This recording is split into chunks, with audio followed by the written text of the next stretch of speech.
Shalom saudara yang kasih Tuhan, selamat datang dalam acara WWM, Windsor Witness Ministry.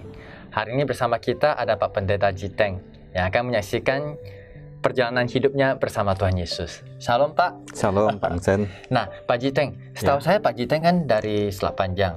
Ya benar. Dulu saya pernah melayani Selat Panjang dan saya tahunya kalau orang-orang Chinese di sana itu nggak gampang itu untuk percaya Tuhan Yesus. Kenapa Pak Jiteng itu bisa percaya Tuhan Yesus bahkan menjadi pendeta? Ya oke. Memang Selat Panjang itu pusatnya penyembahan berhala. Begitu banyak yang ada. Sebenarnya waktu di Selat Panjang itu saya masih belum percaya Tuhan. Saya ke Batam itu pun belum percaya Tuhan. Saya di Batam sekitar 8-9 tahun itu belum percaya Tuhan. Saya percaya Tuhan itu di tahun 2009. Saya ada teman kerja. Pas hari Minggu nggak ada kerjaan, diajak ke gereja. Saya ikuti dia. Kami ke gereja.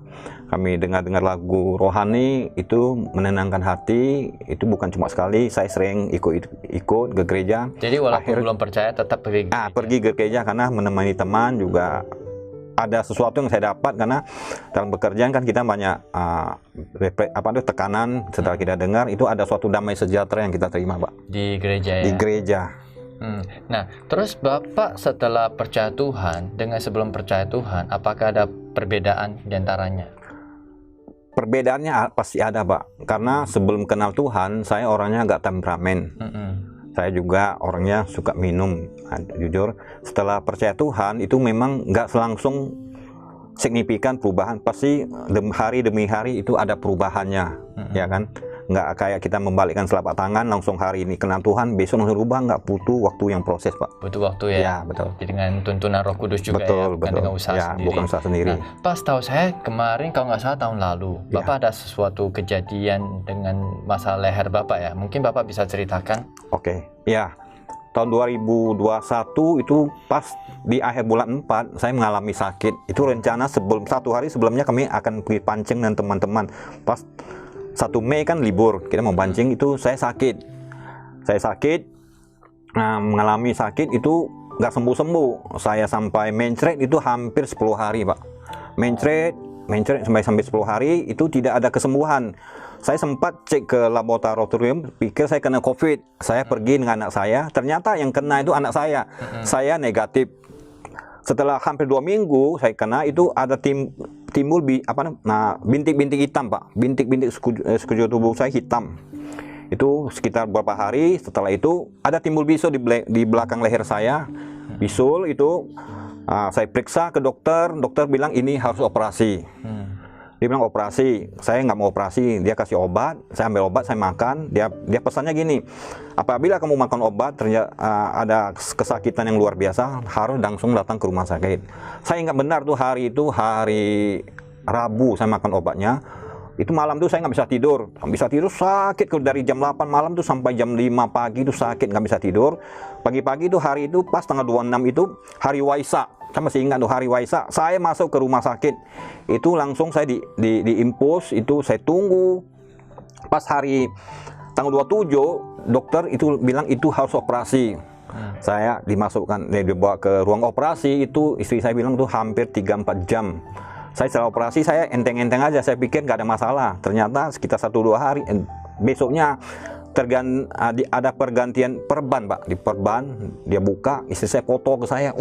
Saya lihat ini gimana kan? Kok bisa besar kali? Saya pikir cuma bisul biasa kan, nggak mungkin itu besar. Ternyata besar kali dia, saya pikir besar kali dia punya. Saya tanya, kami bicara ke dokter, apa kok bisa kayak gini? Dokter sampaikan, Bapak itu udah harus sanggup bersyukur.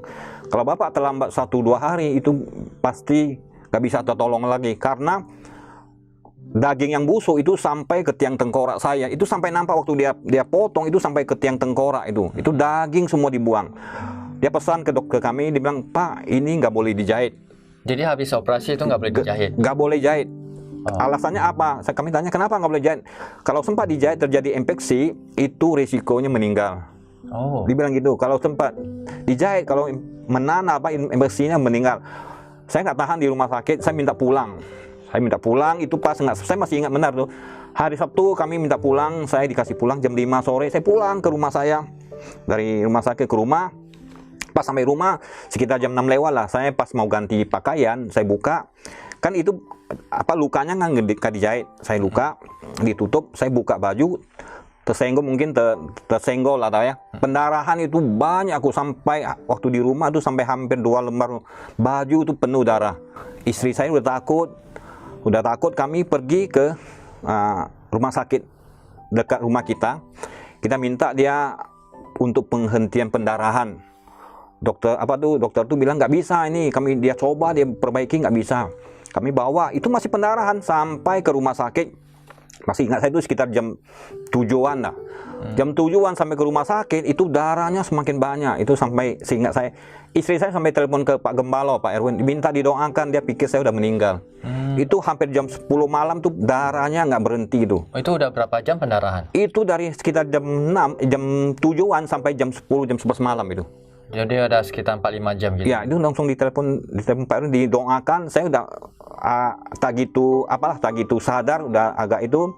Terakhir kan pas yang selama ini yang mengurusi saya, susternya turun ke bawah, dia balut baru itu. Sebelumnya pun ditelepon ke dokter yang nangani, dia bilang, "Dok, kami mau jahit ya." Dokter pesan jangan dijahit karena itu daerah rawan. Salah jahit itu bisa nanti saraf-sarafnya bermasalah. Itu bisa terjadi terjadi nanti salah penjahit, itu bisa nanti berpengaruh ke saraf saya, katanya gitu. Itu memang sangat rawan itu. Saya pikir mungkin saya udah dipanggil Tuhan. Hari itu hari Sabtu malam. Terus itu proses berapa lama sampai sembuh total?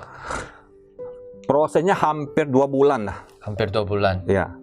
Nah, terus perasaan Pak Jiteng gimana? Pernah nggak mikir, kok Tuhan izinkan ini terjadi padaku? Padahal kan Pak Jiteng udah melayani Tuhan, udah pendeta nih. Betul. Nah, biasanya kan kita kan taunya di gereja orang sakit doain sembuh. Iya. Nah, Pak Jiteng alami kayak gini butuh 2 bulan. Pernah nggak mikirin, kok Tuhan izinkan? Kayak mungkin udah bersungguh-sungguh sama Tuhan nggak?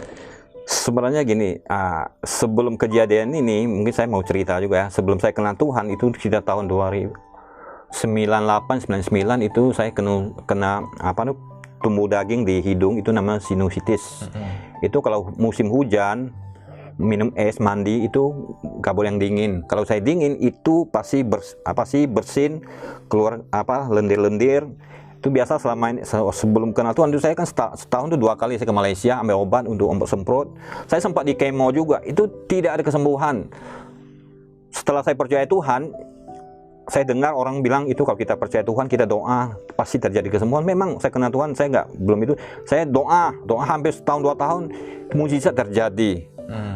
Saya percaya dari pengalaman saya bersama Tuhan, pasti Tuhan sanggup melakukan apapun yang kita alami. Yang saya belajar gini, apapun yang Tuhan kerjakan dalam hidup kita percaya Tuhan yang ambil kendali. Kalau Tuhan memberi kesembuhan, itu pas kesembuhan yang sempurna. Yang saya bisa yang leher saya, kalau istilahnya Tuhan izinkan saya sembuh, kalau saya istilahnya cuma baring aja, bisa aja terjadi. Saya percaya Tuhan, karena di 1 Tesalonika dikatakan kita harus mengucap syukur dalam segala hal. Oleh sebab itu apapun yang terjadi dalam hidup kita harus mengucap syukur. Amen. Kita bersungguh-sungguh, artinya kalau kita mengucap syukur berarti kita percaya Tuhan sanggup menyelesaikan pekerjaan kita. Kalau kita bersungguh-sungguh, kita menganggap Tuhan tidak sanggup apa yang kita alami, itu yang butuh waktu untuk proses yang itu. Saya bisa aja bersungguh-sungguh, tetapi saya enggak. Saya bersungguh-sungguh belum tentu sembuh. Bagusnya saya berucap syukur, saya percaya Tuhan saya yang saya sembah adalah Tuhan yang hidup. Amen. Yang sanggup menyembuhkan. Apabila Tuhan tidak mau menyembuhkan, saya percaya ada rencana Tuhan yang hidup saya. Amin. Jadi tetap mengucap syukur. Kita setiap orang percaya harus mengucap syukur. Harus mengucap syukur. Jadi kita percaya Tuhan itu bukan hanya sekedar teori. Betul. Tapi kita juga alami sendiri. Pengalaman-pengalaman sebelumnya itu yang menjadi dasar kita untuk terus dekat sama Tuhan dan percaya bahwa Tuhan pengendali. Iya, betul, Pak. Nah, terus Pak Jiteng, sampai saat ini Pak Jiteng kan udah alami berbagai banyak mujizat dari sebelum percaya Tuhan sampai sekarang jadi pendeta, banyak mujizat yang Pak Jiteng alami. Mungkin Pak Jiteng ada sesuatu yang mungkin bisa sampaikan ke para jemaat kita yang mendengarnya. Oke.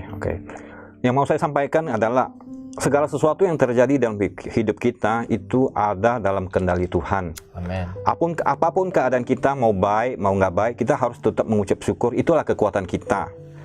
Ya, kalau kita serahkan sepenuhnya hidup kita kepada Tuhan, Tuhan sanggup melakukan apa yang tidak pernah kita lihat. Tuhan sanggup melakukan. Amin. Artinya gini, baik kita di pelayanan, bukan hanya istilahnya pengerja atau apa, Tuhan mengasihi kita setiap orang. Tuhan mengasihi setiap orang yang percaya pada Dia. Apapun keadaan kita yang mau saya sampaikan adalah kita harus tetap mengucap syukur apapun keadaan kita. Amin. Itu yang mau saya sampaikan.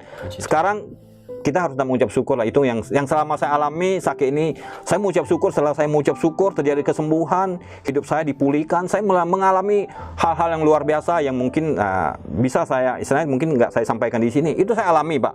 Ada yang berkat-berkat yang tidak bisa saya nilai dalam bentuk finansial, itu lebih dari yang saya alami dengan Tuhan. Amen. Gitu loh, Pak. Oke, puji Tuhan. Saudara, kita telah mendengar kesaksian dari Pak Jiteng yang mengatakan kita harus mengucap syukur selalu. Karena kita percaya bahwa Tuhan yang pegang kendali. Seperti yang dikatakan di dalam kitab Yesaya pasal 55 ayat 8 dan 9. Sebab rancanganku bukanlah rancanganmu dan jalanmu bukanlah jalanku. Demikianlah firman Tuhan. Seperti tingginya langit dari bumi, demikianlah tingginya jalanku dari jalanmu dan rancanganku dari rancanganmu. Tuhan memiliki rancangan yang istimewa, yang terbaik bagi setiap kita. Mungkin kita sedang di dalam kondisi yang tidak enak, tetapi percayalah bahwa Tuhan sudah menyiapkan yang terbaik bagi saudara. Kita cukup bersyukur kepada Dia dan kita akan mengalami mujizat yang telah disediakan. Jikalau saudara membutuhkan dukungan doa ataupun konseling, silakan hubungi nomor yang tertera di bawah ini. Terima kasih dan Tuhan Yesus memberkati. Amin.